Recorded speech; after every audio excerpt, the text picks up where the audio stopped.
Tanganyika TV, kwa pamoja tukupashe. Habari za wakati huu mpenzi mtazamaji wa Tanganyika TV, kama kawaida na kukaribisha kuweza kufuata kile kipindi chako kipendelevu mpenzi mtazamaji, kipindi cha mtazamo wa kisiasa, ambako unakuwa unapata fursa ya kuweza kufuata mitazamo mbalimbali kuhusiana na siasa za nchi ya Jamhuri ya Kidemokrasia ya Kongo, siasa za nchi za maziwa makuu, siasa za mashariki, hata siasa za eneo tofauti tofauti. Kama kawaida na shirikiana kwa leo naye mwenzangu ambaye atakuja kujitambulisha peke yake. Mimi ni Safari Alimasi, mwenzangu ni naye hapa. Mimi ni Isaac Mulucha Ashibe. Nashukuru sana Safari Alimasi kwa kuonana tena kwa siku ya leo. Asante sana. Kama unavyomsikia ndiye ambaye nashirikiana naye katika kipindi hiki cha mtazamo wa kisiasa ambacho kinakujia kwenye TV yako Tanganyika TV.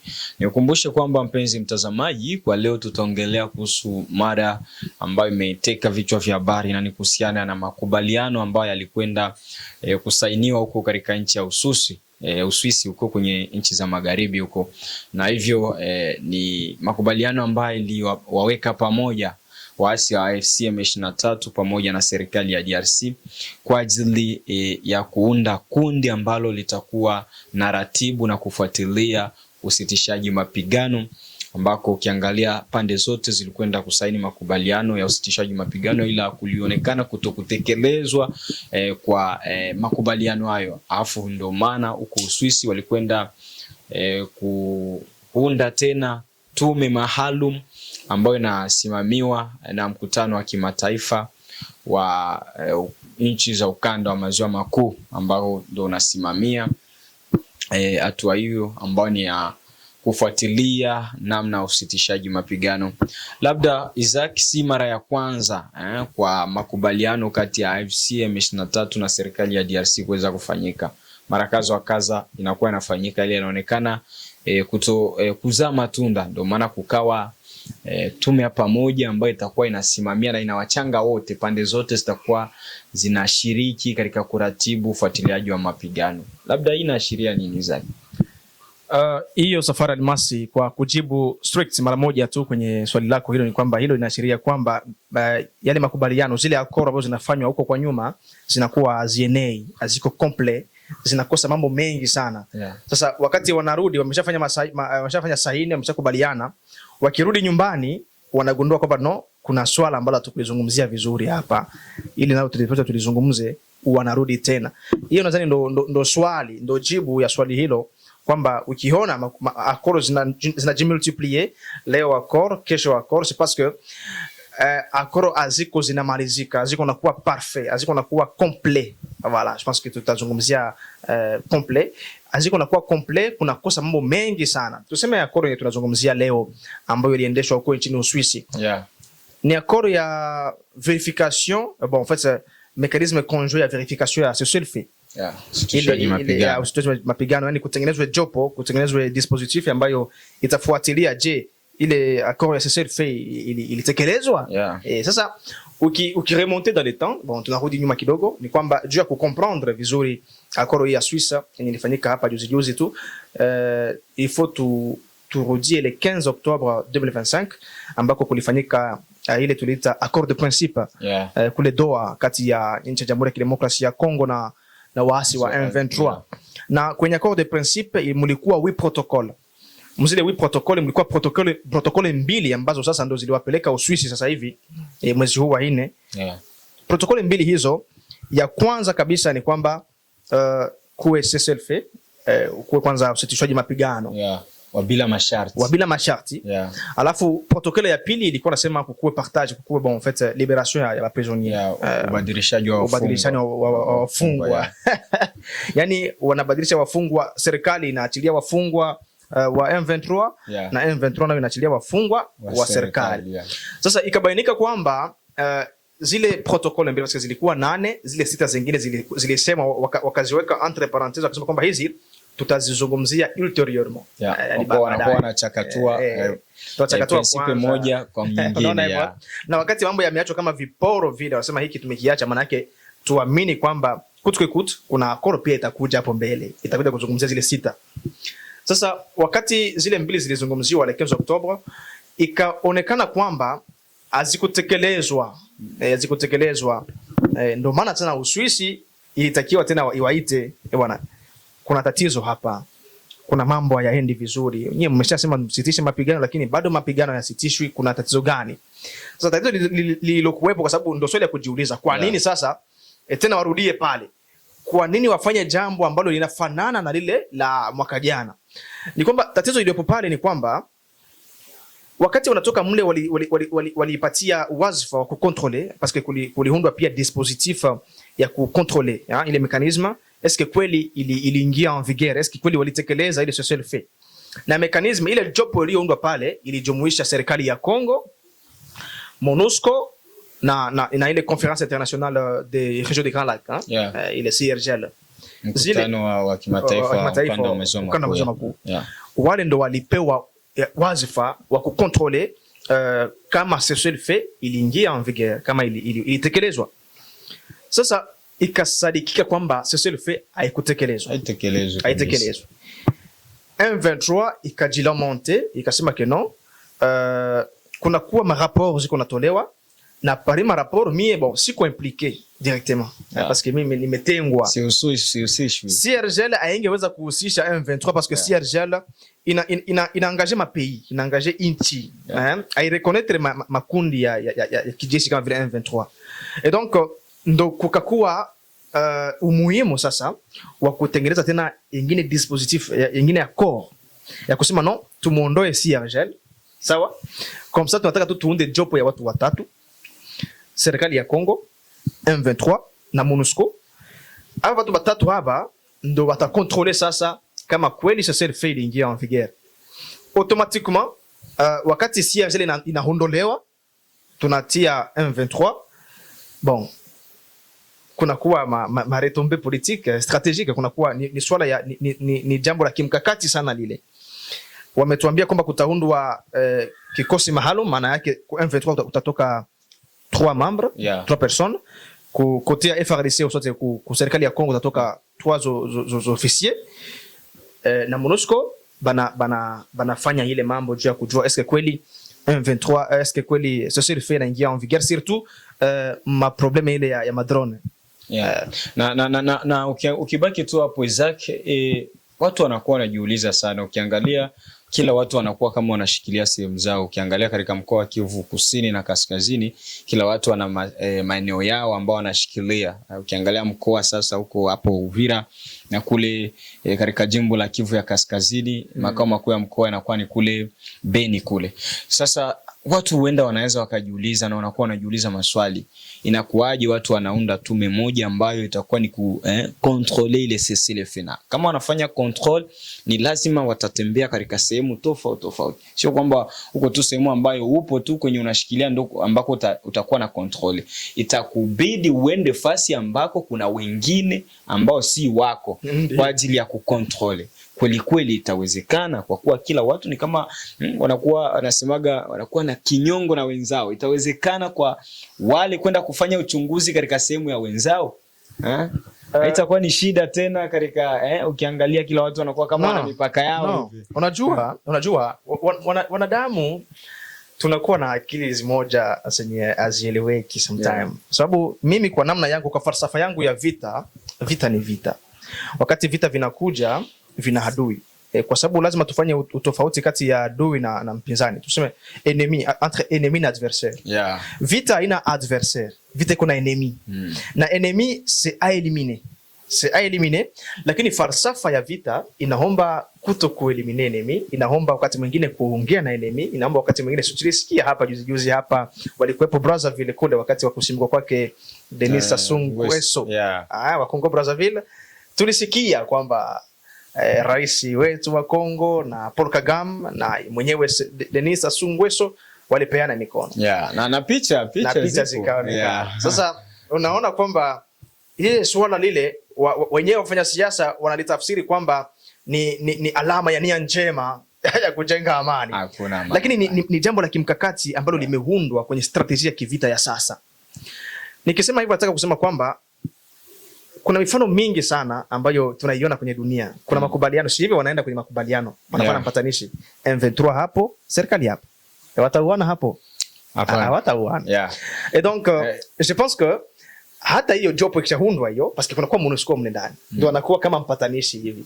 Yeye wakati anafika pale, wewe kama ni upande wa Kongo ndio wanaingia upande wenye kuikaliwa na M23, MONUSCO anachukua ulinzi wa wale watu pale.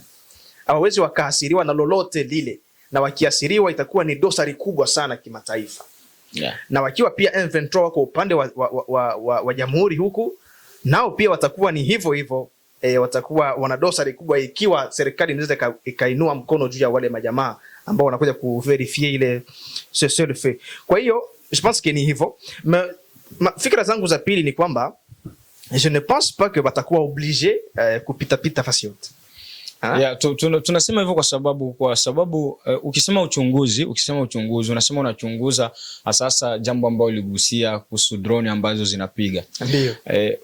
Ukiwa fasi fulani tu unasema kwamba tunafanya uchunguzi, tunaandika wanapiga drone, sioni kama inatija sana, kwa sababu ni vitu ambavyo vipo. Wanaenda kwenye makubaliano kwa ajili ya usitishwaji mapigano na vitu vinakuwa vinafanyika. Watu wanaendelea kupigana nini. Ukiachana na drone, licha ya drone, watu wanapigana hata vita ya chini. Vita ya chini inaendelea katika sehemu mbalimbali na wanapigana, wao wanachukua vijiji au wanawatoa tena katika vijiji. Ni vitu ambavyo ukiangalia usitishwaji mapigano ni kama upo, si kwa upande wa DRC, si kwa upande wa AFC M23. Wote wanaonekana kutotekeleza. Kweli kwa hatua hii ambao wamefikia sasa kuundwa ile jopo ambayo itatoa watu watatu huku pamoja na MONUSCO, kweli itakuwa na tija. Mimi kwa upande wangu naona ni kama vile tu, kama vilivyokuwa, kama saini zilivyofanyika na mpaka hivi makubaliano yapo na hakuna chochote ambacho kinaendelea. Swali hapo umeuliza swali nzuri, ni kwamba tukiinyoosha vizuri ni kwamba kuna utofauti gani kati ya jopo iliyoundwa sasa na jopo ile ya nyuma. Tujue kwamba hizi revendications za hii accord ya Suisse zilikuwa mene à grande échelle na M23. M23 ndio réclamer sana iweze kuingizwa nayo kwenye mekanisme ile mekanisme conjoint ya verification ya cessez-le-feu. Swali ni kwa nini? Je, ni kwa sababu wao ndo watakuwa wanasema ukweli sana kuliko wengine? Hapana. Mimi nadhani hapo kuna sababu za kimkakati, ya des raisons stratégiques politiques zinikuwa hapo. Mimi naweza nikasema 2 au 3. Ya kwanza wakati serikali inakubali kudili na M23 kama vile egale wake mu verification ya cessez-le-feu, inamuinua M23 kuwa mwingine acteur officiel wa mzozo unaoendelea, kwa sababu parce que serikali yetu ilituambia kwamba M23 ce sont des patins, ce sont des ni batu bamoya biko sous Atlantique, ni vibaraka wa mtu fulani, na yule mtu alikuwa ni Rwanda, ndio tuliambiwa. Kwa hiyo kama tunaweza tuzungumze na Rwanda, sio M23. Sasa ndo maana mpaka sasa M23 haikuwa na ule wazifa wa kuingia nayo ipewe nafasi iende na verify cessez-le-feu. Wewe uko nani? Wewe M23 uko nani uverify cessez-le-feu? Lakini wakati M23 ina réussir ku décrocher ile place, tunaiinua, inainuka, inapewa nafasi, inakuwa reconnu en tant que acteur officiel wa mzozo unaoendelea. Officiel tena indépendant, parce que hapa hakuna Rwanda. Hakuna Rwanda itaverifia cessez-le-feu Congo. Haiko. Inakuwa M23. Na haikokuwa depuis le 15 Octobre wakati wanasigné accord ya Doha. Et donc gisi tunamtia hapa, tunamuinua. Ile ni raison ya kwanza. Raison ya pili, wakati M23 haikuwa mui commission. Wakati kwa mui commission, kulikuwa uwezekano mkubwa sana wale wenye kuwa huku wakuwe manipule, nitumie terme manipule, mais sidhani kama inaendana sana na serikali, parce que serikali itasema ndio iko mwele commission. No, hapa walituviole, hapa nako hapana walituviole, na pale nako walipiga, pale nako walipiga. Unaona? Wanaandika raporo, wanapeleka kule kwenye wanapeleka. Hakuna raporo ya M23.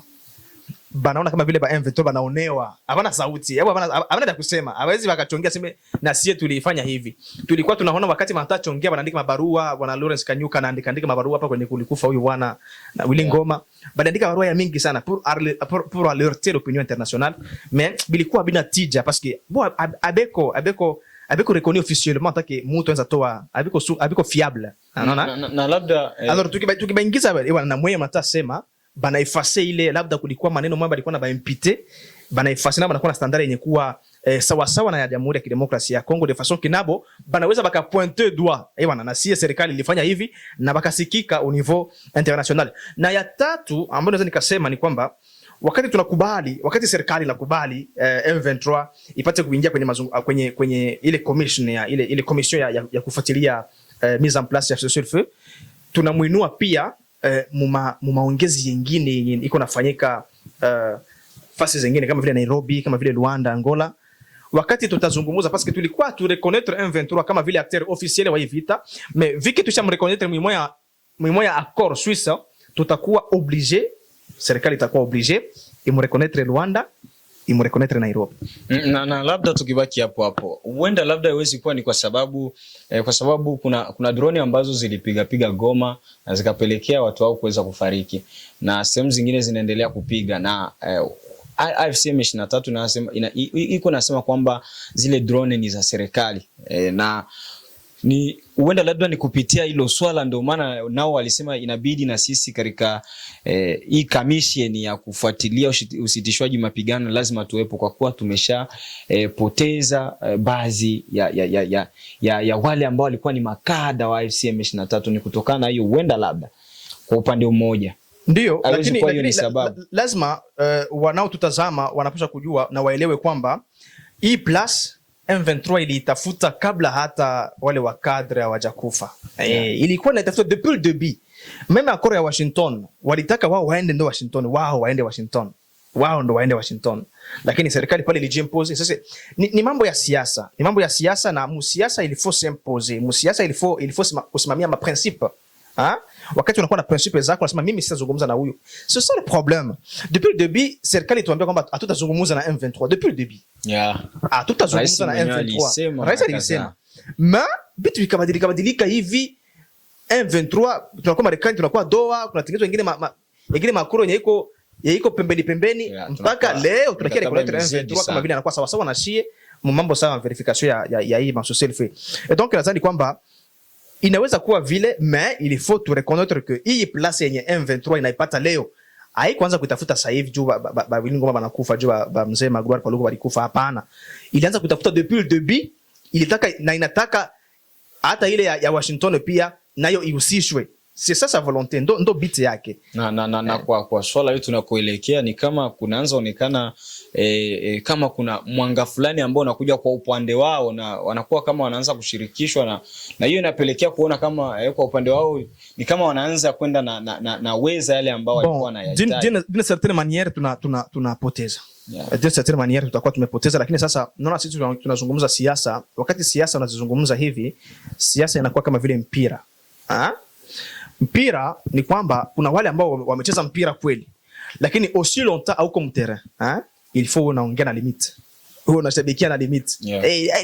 Angepiga hivi no, il faut kupunguza ile shabikia kweli, kosoa, toa mahoni, lakini il faut kupunguza ile ya angepiga hivi. Sasa serikali, ninavyosema mimi kila mara ni kwamba serikali ni serikali, inakuwa na watu wakubwa, inakuwa na rais ni rais, inakuwa na serikali, inakuwa na mkuu wa serikali, inakuwa na washauri, watu wakubwa ambao wanafikiria zaidi yangu na wewe hapa. Kwa hiyo wakati tunazungumza lazima tuwe tunakuwa na kiasi katika kuzungumza kwetu.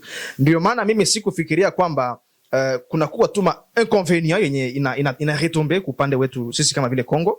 Kuna kuwa pia na avantage, bien que siwezi nikazi detailler wala siwezi nikazijua vizuri hapa, mais naona kama vile tunanyimwa mambo fulani, kwa sababu kwanza kitu kikubwa ambacho sisi tumenyanganywa ni ile credibility ya serikali yetu ya kusimamia ma principe zake. Wakati serikali inasema kwa mimi sitafanya hiki, mais après un temps inakiuka ile maneno yake, unakuwa na msimamo katika maneno, iko erreur stratégique grave. Inatudecevoir hata sisi, inadecevoir raia kwa inadecevoir raia. Rais amesema, serikali imesema haitazungumza na huyu, haitareconnaître huyu comme tel, lakini leo inamreconnaître. Ni deception kwa upande wa raia. Donc ile mimi inapunguza hata kaimani. Voilà. Sasa hivi tutaiamini serikali kwa lipi sasa? Kwa lipi? Kwa hiyo je pense que hiyo moja kwanza tumeanguka. Na nyingine ambayo pia naiona kwa jicho lenye kuwa negative ni kwamba tulikuwa na avantage fulani wakati tunaweza tukazungumza entre pays parce que pale tulikuwa tuna reconnaître M23 comme kama gisi ministre wa télécommunication anapenda kusema kila mara kwamba comme fils dont le père c'est Rwanda. Kwa hiyo tunamreconnaître comme fils, tulikuwa tunamuacha mwele stati yake. Nchi inamuacha mwele stati yake, c'est un fils mais nous devons dialoguer avec le père. Sasa wakati tunakamata ule fils naye tunamuinua, tunamtia kwa sawa na baba. Bali tunakuwa deja tunatengeneza ile fa nyingine kabambi itatushinda kusukuma. Unaona? Et donc je pense que moi ile mitu mbili kuna nafasi ambayo tumepigwa.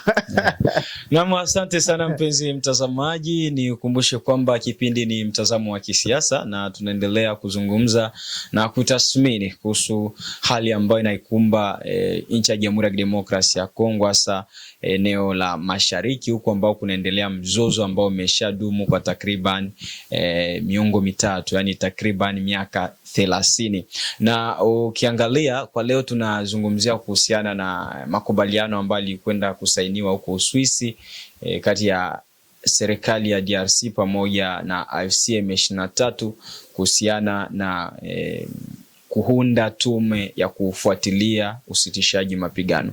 Labda Isaac, licha ya kwamba huko katika nchi ya Uswisi walikwenda kuongelea kuhusu kuunda tume ya kufuatilia usitishwaji mapigano, ila kuna kingine ambacho kwa sasa kipo ni kuhusiana na kubadilishana wafungwa. Ukiangalia kati ya serikali ya Kongo ina wafungwa kadhaa ambao inao ambao wanakuwa wanatumikia AFC M23, na vile vile M23 ina wafungwa wengi, hata wanajeshi nao wengi, na kuna baadhi ambao wameshapelekwa kwenye CICR, tunasema ni commissioning ya msalaba mwekundu ya kimataifa, msalaba mwekundu. Na ukiangalia M23 inaonesha kuwa tayari sana kwa kuachia wale wafungwa. Lakini tukiangalia vizuri kwa upande wa serikali, japokuwa wanasema hapo tayari, ila ni kama kuna kale ka kusita hivi. Kwa kuwa kuna taarifa ambazo zipo, serikali itakwenda kutoa wafungwa kama wafungwa kama 116 hivi, zaidi ya 116 hivi. Ila kwa upande wa AFC M23 ni zaidi ya 3000 hivi. Ni wengi sana. Ni wengi sana, zaidi ya 300.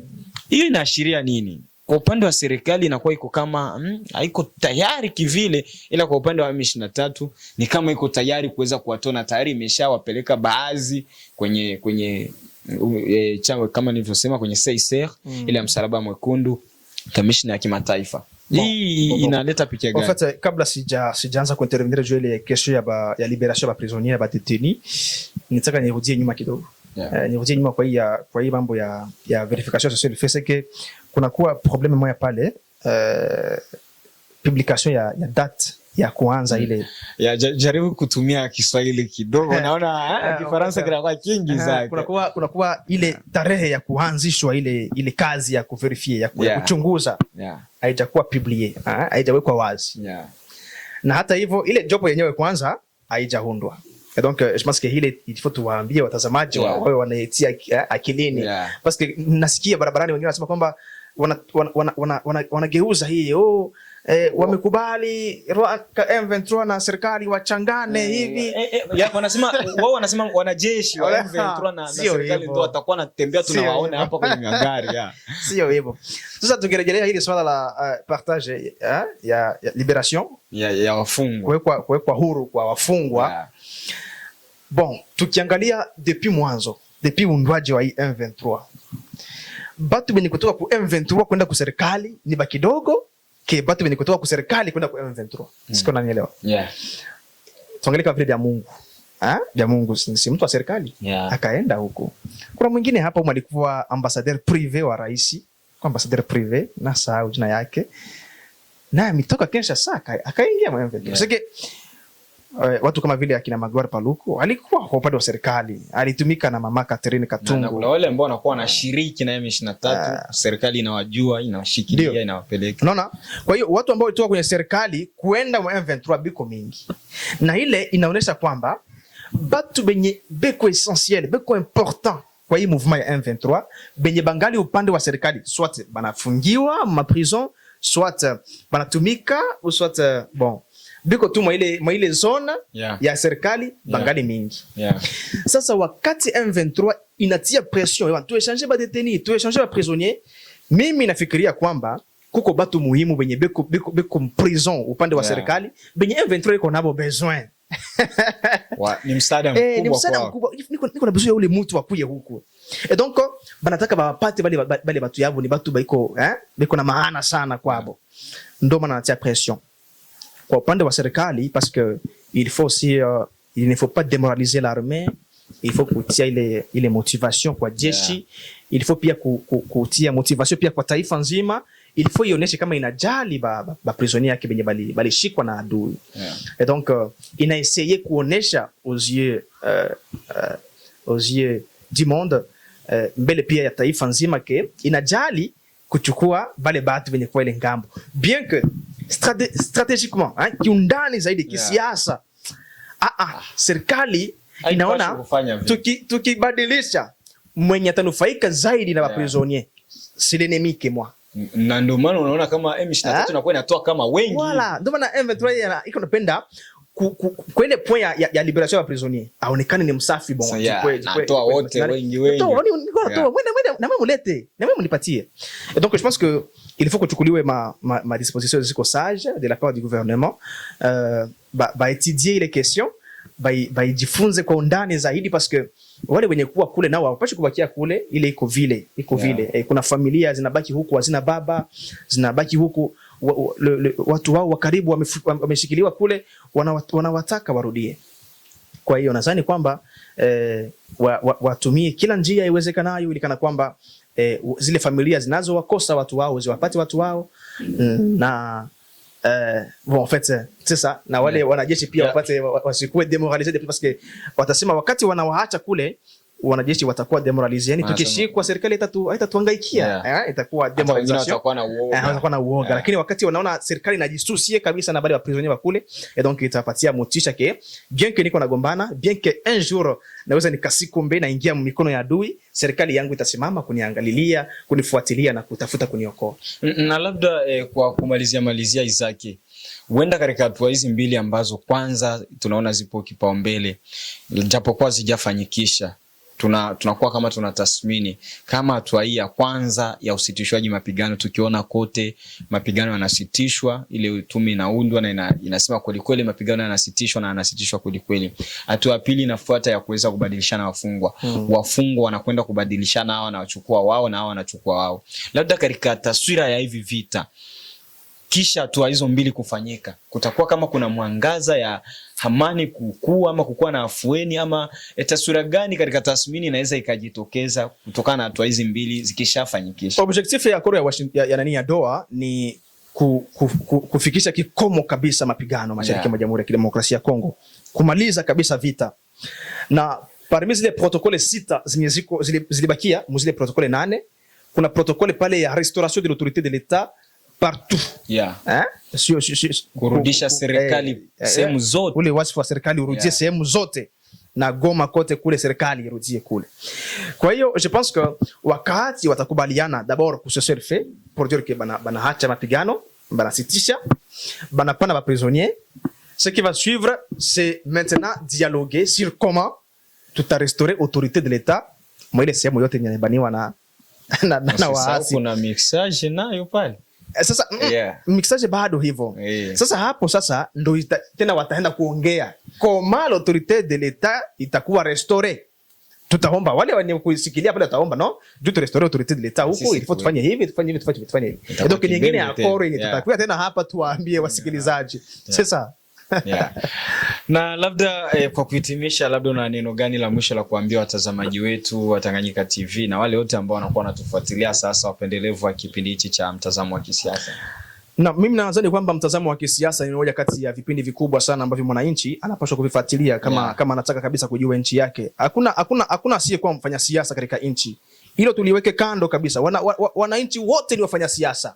Yani wakati unajidanganya wewe kwamba mimi sijali na siasa, unajidanganya. Kwa hiyo kwanza ninawahimiza sana kuwa tunafuatilia kipindi hiki cha mtazamo wa kisiasa kwenye Tanganyika TV, na zaidi ya yote ni kwamba ni kuwa makini sana na siasa ambayo inaendelea. Kuna watu wengi ambao wanatangaza mambo kwa maslahi yao binafsi. Mtu anakuja anakutangazia anatraduire accord. Hapa tunakuwa hatuna parti pris. Hapa hatuna parti pris. Sisi tunakuwa hatuegemei upande mmoja. Hatuegemei upande mmoja. Tunakuwa watu ambao tunachambua mambo katikati, ukweli kisi ulivyo. Bon, tunakuwa tuko ba journalist. Tuko neutre bien que tunatumika kwa upande wa serikali. Tanganyika TV na kipindi hiki cha mtazamo wa kisiasa, na zaidi ya yote kuwa makini sana. Kama kuna jambo lingine labda siasa ambalo haulielewi, unaweza ukaandika hata kwa komantere tu, atuambie bwana, mimi nataka mnieleweshe jambo fulani silielewi vizuri. Tunajikaza kadri tuwezavyo ili kana kwamba tuweze kuwaelewesha jambo hili. Na cha kuwakumbusha ni kwamba wawe wajihadhari sana na mitandao ya kijamii, kwa kuwa kuna habari nyingi potofu ambazo zinakuwa napotosha watu kwenye mitandao ya kijamii, na hizo zinaweza zikapelekea wewe uweze kuamini mambo ambayo hayana ukweli ndani yake. Kwa inabidi kuwa makini. Simu ni nzuri unapoitumia vizuri, na ni mbaya ukitumia vibaya. Bila shaka. Basi kupitia hapo ndipo tumefika mwisho kabisa, mtazamaji wetu, katika kipindi hichi cha mtazamo wa kisiasa. Sikuwa peke yangu kama kawaida, na kuwa nashirikiana naye mwenzangu hapa Isaac Mulucha Ashibe. Asante, mimi ni Safari Halimasi, tukutane tena panapo majaliwa. Nyuma kamera alikuwa ni Abubakari Saidi. Tanganyika TV, kwa pamoja tukupashe.